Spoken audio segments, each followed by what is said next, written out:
Bem, aqui estou de volta para comentar algumas linhas do magnífico Salmo 119, a partir do versículo 81.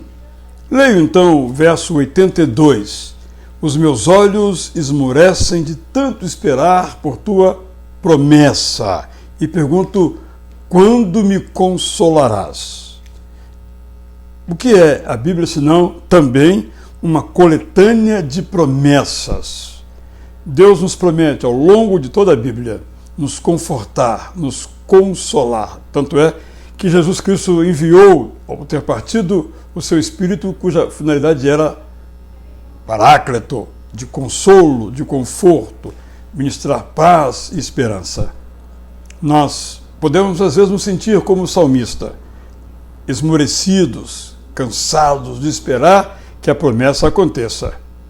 Mas ela acontece. Os salmos nos dizem que ela acontece. Agora eu comento uma outra frase da nossa segunda sessão, quando ele nos mostra, então, no verso 89, melhor dizendo, para sempre, ó Senhor, a tua palavra está firmada no céu. Que palavra é esta? A Bíblia? Literalmente, não, porque a Bíblia nessa época não existia. Deus falando, e a Bíblia é o registro dessa fala, sim. O que Deus fala, portanto, devemos prestar atenção, vem dele, vem do céu. Não é uma palavra humana, inclui as dimensões humanas, é revelada aos humanos, é interpretada por humanos, é aplicada à vida dos humanos, mas ela é, em sua origem, divina. Este é o locus da palavra de Deus, esse é o lugar de onde ela vem. Isso é importante porque em nosso mundo, às vezes, se rejeita a ideia da transcendência de um ser pessoal como Deus é, que participa da história da humanidade, que intervém. A partir do céu, ele intervém. No verso 96, nós lemos: o teu mandamento me torna mais sábio do que os meus inimigos, porque eu o tenho sempre comigo. Isto é, o poeta que diz que ele entronizou, ele guardou dentro do seu coração a palavra de Deus. Por isso, esse mandamento o torna mais sábio. Por quê? Porque esse modo, esse discernimento, essa sabedoria do leitor do Salmo vem de Deus. Não vem do céu, como li anteriormente, logo está acima de circunstâncias, está acima de conhecimentos, está acima de perspectivas todas humanas para ser grande, maravilhosa, perfeita. Nós devemos ouvir bons conselhos, mas devemos sempre examinar se esses conselhos são conselhos advindos do céu. Então, chegamos ao maravilhoso Salmo 119, 105, sobre o que muita gente já escreveu várias páginas, eu mesmo já escrevi algumas. Lâmpada para os meus pés é a tua palavra, é luz para os meus caminhos. Esse salmo ilustra bem a natureza da poesia hebraica. Não há rima, mas há um paralelismo em que a linha seguinte repete com outras palavras a linha anterior, ou o verso, se assim preferirmos, anterior. O primeiro verso, então, diz: lâmpada para os meus pés é a tua palavra, ou a tua palavra é lâmpada para os meus pés. E o segundo diz a mesma coisa. Onde os pés andam? Pelos caminhos. Os pés são iluminados, os caminhos são iluminados. É a mesma verdade. Não andamos nas trevas, não andamos sozinhos, não andamos apalpando, mas andamos na luz, porque a nossa palavra de Deus, a divina palavra de Deus, nos orienta. É claro que a filosofia tem o seu valor, a psicologia tem o seu valor, as ciências da vida têm o seu valor, a medicina tem o seu valor, tudo tem o seu valor. Mas nenhum valor há maior que a palavra de Deus, pela sua origem. Agora comento um outro versículo da estrofe Samek, do alfabeto hebraico. E aqui, de novo, nós destacamos uma outra dimensão. A palavra agora é decretos.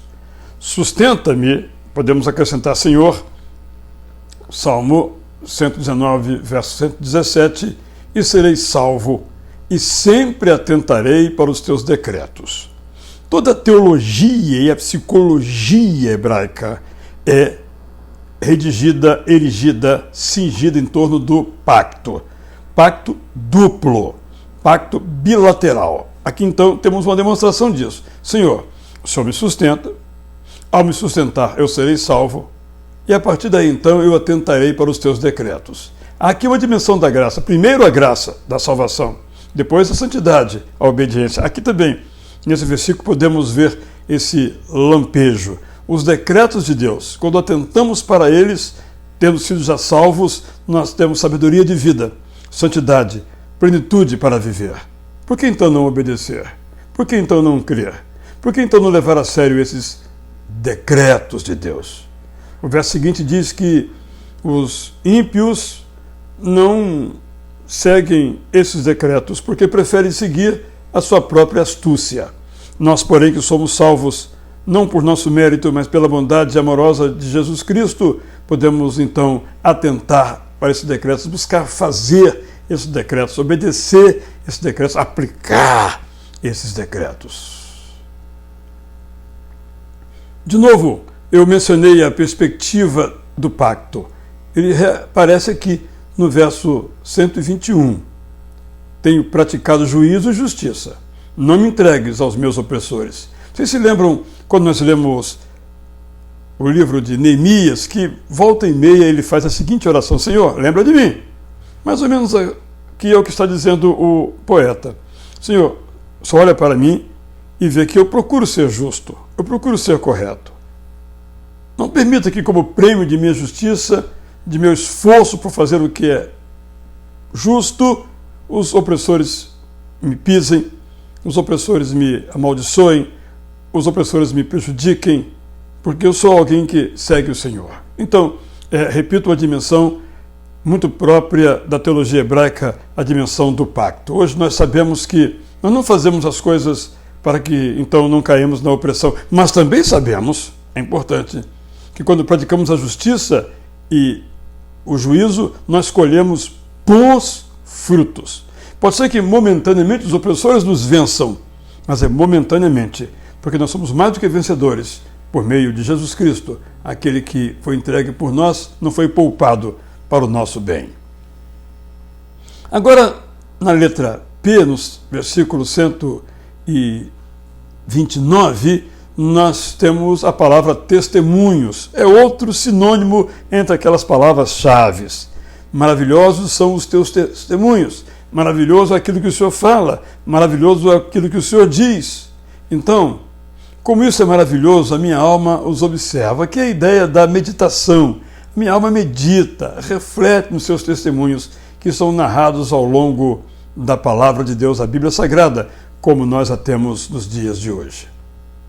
Agora, eu comento a partir da letra Tzadê, 137. Aqui há uma expressão que se repete ao longo do Salmo. Justo és tu, Senhor, e retos são os teus caminhos. Nós precisamos afirmar, diante da injustiça, diante da falta de retidão, que Deus é justo, Deus é reto, Deus julga corretamente e nos convida a viver sob a certeza desse juízo e procurar, deve ser o nosso alvo também, que também em nossa vida as pessoas vejam que há retidão e justiça. É um esforço que cada um de nós deve fazer, não para ser salvo, não para fruir as bênçãos de Deus, mas porque amamos a Deus. Vamos prosseguir. Então nós encontramos aqui uma outra dimensão que nós temos perdido. Está no verso 148. Fico acordado nas vigílias da noite para meditar na tua palavra. Eu tenho dito, isso me inclui, que nós temos perdido a perspectiva da meditação. A meditação tem sido muito valorizada nos dias de hoje, mas uma outra meditação, da respiração, aqui não, é a meditação da palavra, é a meditação na palavra. Significa isto, ler um versículo bíblico, fechar os olhos, repetir esse versículo, quem sabe até decorá-lo, e ir deixando que cada palavra adentre ao mais profundo lugar do nosso coração. De tal modo que essa palavra vai conformando, dando forma ao nosso próprio coração, aos nossos hábitos, aos nossos desejos, aos nossos sentimentos. Precisamos, como cristãos, praticar a palavra de Deus. Temos praticado muito pouco a palavra de Deus. Agora, aqui na letra Resh, a partir dos versículos 153, nós lemos especificamente no verso 153. Olha para a minha aflição e livra-me, pois não esqueço da tua lei. De novo, a ideia do pacto bilateral. Aqui temos duas dimensões. Primeiro, uma afirmativa de que o poeta pode confiar que Deus olha, considera, leva em conta a sua aflição. Mas não só olha, não só contempla, não só sofre, mas ele age. Deus age. Deus nos livra das aflições. Eu e você temos histórias para contar. Deus é esse que considera a nossa vida, defende a nossa causa, liberta-nos, vivifica-nos, segundo a promessa que ele nos faz, como lemos no versículo seguinte. De novo, o poeta avoca a própria fidelidade para desejar que se ponha em prática a fidelidade de Deus. Quando nós lemos o Novo Testamento, aprendemos que essa mensagem foi completada por Jesus. Nós procuramos fazer o que é certo, mas mesmo quando erramos, nós somos vigiados, consolados, atendidos em nossa aflição.